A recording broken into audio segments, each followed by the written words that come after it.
ज़मीन लद्दाख की, लेबर लद्दाख की और रिसोर्सेज लद्दाख के, लेकिन सारे प्रॉफिट कॉर्पोरेट्स और सरकार को।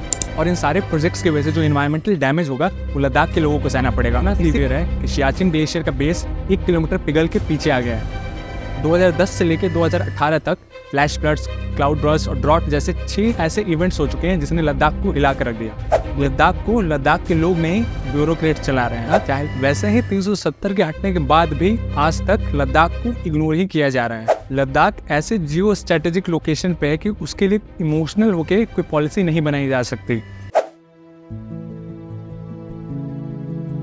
लद्दाख के लोग अपनी आइडेंटिटी, अपना कल्चर और लद्दाख को बचाने के लिए प्रोटेस्ट कर रहे हैं। लद्दाख में जो इन्वायरमेंटल डैमेज हो रहा है उसकी ओर सबका ध्यान आकर्षित करने के लिए लद्दाख में 2-3 साल से प्रोटेस्ट चल रहा है और हाल ही में सोनम वांगचुक ने 21 दिन का क्लाइमेट फास्ट तक किया। लेकिन लद्दाख को जो कवरेज और अटेंशन मिलनी चाहिए थी वो नहीं मिला। जब हम ये कह रहे थे कि हम बॉर्डर की तरफ मार्च करेंगे तो कई लोगों ने हमें भी आप देशद्रोही हैं ऐसा कहा। हम आह भी भर लें तो हो जाते हैं बदनाम, वो कत्ल भी करें तो चर्चा नहीं होता। लद्दाख को बचाने के लिए जो लोगों ने मुहिम शुरू की है उसको समझने के लिए हमें पहले लद्दाख को समझना पड़ेगा। लद्दाख जिसके नॉर्थ में काराकोरम रेंजेस हैं तो साउथ में ग्रेट हिमालयाज, एक तरफ एक्सट्रीम कोल्ड टेम्परेचर तो दूसरी तरफ बारिश का ना के बराबर होना लद्दाख को कोल्ड डेजर्ट बना देता है।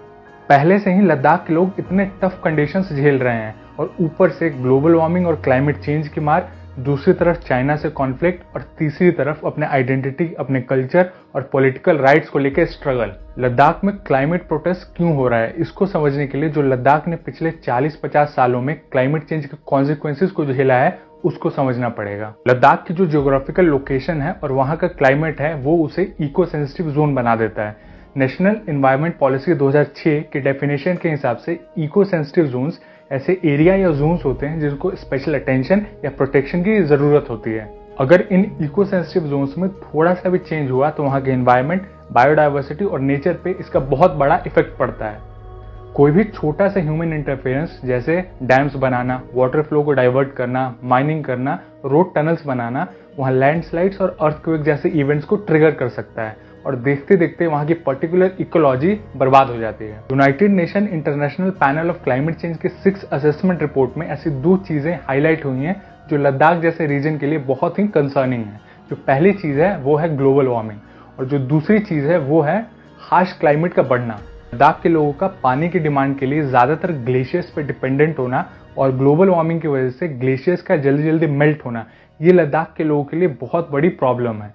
और दूसरी तरफ cloud burst, landslides, flash flood, drought और एवलांचेस जैसे नेचुरल डिजास्टर्स का छोटे टाइम इंटरवल में बार बार होना लद्दाख के लिए बहुत ज्यादा कंसर्निंग है। एक तरफ इन सारे इवेंट से प्रॉपर्टी और इंफ्रास्ट्रक्चर का लॉस तो होता ही है और लोगों की जानें चली जाती हैं वो अलग। इन सारे चीजों को देखकर एक सवाल जरूर उठता है, कहीं हम डेवलपमेंट के नाम पे डिस्ट्रक्शन तो नहीं कर रहे हैं।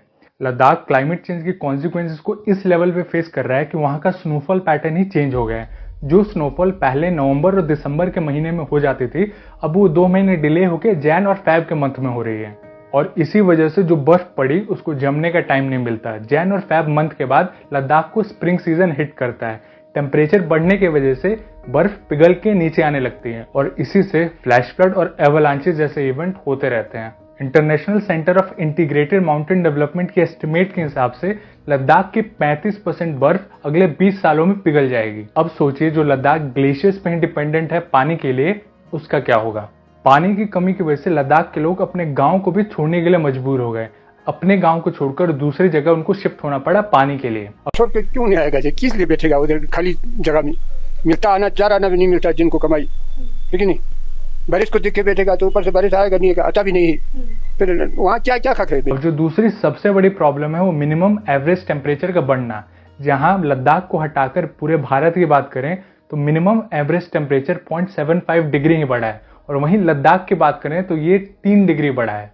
ये सुनने में छोटा नंबर लग रहा होगा लेकिन इसके इम्पैक्ट की बात करें तो वो बहुत बड़ा है। एक रिपोर्ट के अनुसार लद्दाख के लेह डिस्ट्रिक्ट में जो ग्लेशियर्स है आने वाले 6 सालों में ही पिघल जाएंगे सारे के सारे।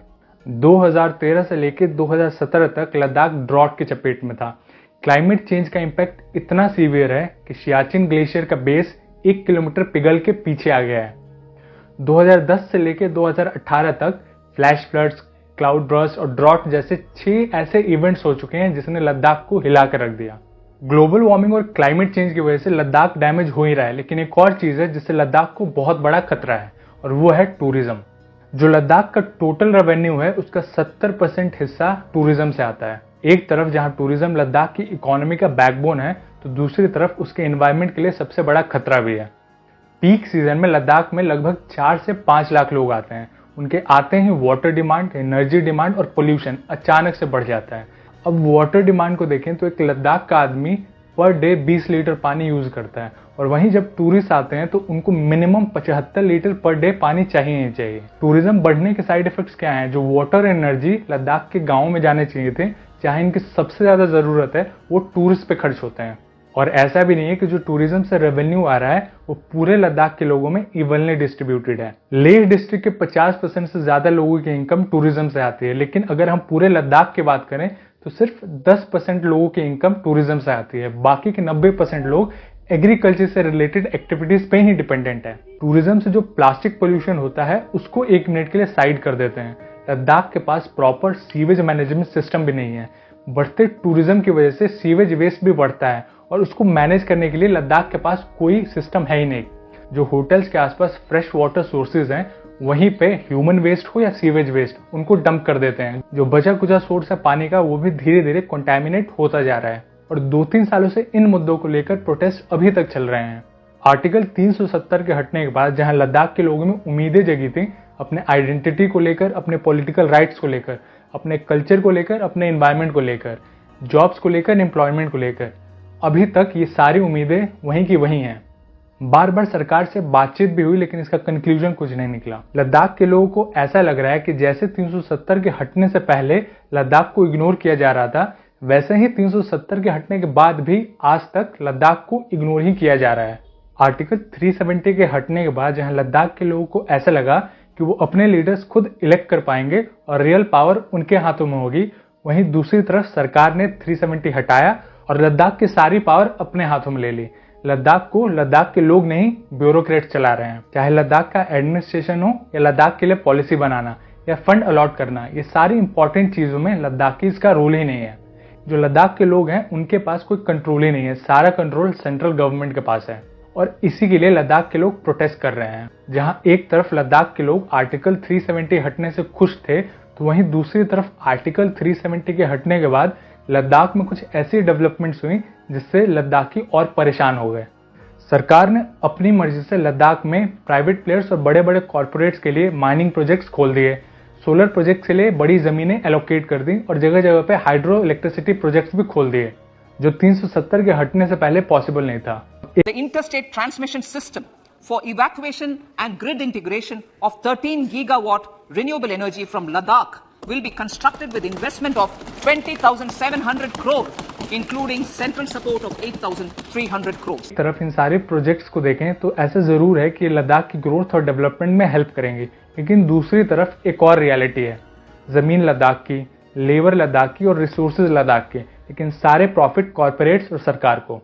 और इन सारे प्रोजेक्ट्स की वजह से जो एनवायरमेंटल डैमेज होगा वो लद्दाख के लोगों को सहना पड़ेगा। इसीलिए ये बहुत जरूरी है कि अगर लद्दाख की ग्रोथ एंड डेवलपमेंट की बात भी होती है तो उसमें लद्दाख के लोगों का पार्टिसिपेशन बहुत जरूरी है, लेकिन अभी ऐसा नहीं है। कहने के लिए तो लेह डिस्ट्रिक्ट के पास अपनी एक काउंसिल है जिसे लोग इलेक्ट करते हैं और वैसे ही कारगिल के पास भी अपनी एक काउंसिल है जिसको लोग इलेक्ट करते हैं, लेकिन उनके पास पावर बहुत ही कम है। अब ऐसे सिचुएशन में जो लद्दाख के लोगों की डिमांड है, चाहे वो राज्यसभा या लोकसभा में रिप्रेजेंटेशन को लेकर हो, चाहे वो अपनी ही असेंबली बनाने को लेकर हो या ऑटोनोमस डिस्ट्रिक्ट काउंसिल को लेकर हो, अगर हम लद्दाख की एनवायरनमेंट, इकोनॉमी और वहां के लोगों के एस्पिरेशंस को ध्यान में रख के ये बात सोचें तो उनकी सारी डिमांड्स वैलिड हैं।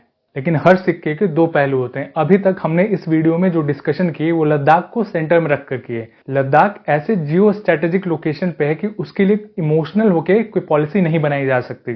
ग्राउंड रियलिटी, फैक्ट्स और फ्यूचर को देखकर पॉलिसी बनाई जाती है। इसीलिए लद्दाख के लोगों की जो डिमांड है, स्पेशली 6th शेड्यूल को लेकर, उसको सरकार क्यों नहीं पूरा कर पा रही, इसके पीछे एक बहुत बड़ा पॉलिटिकल एंगल है जिसको हम अगले वीडियो में डिस्कस करेंगे।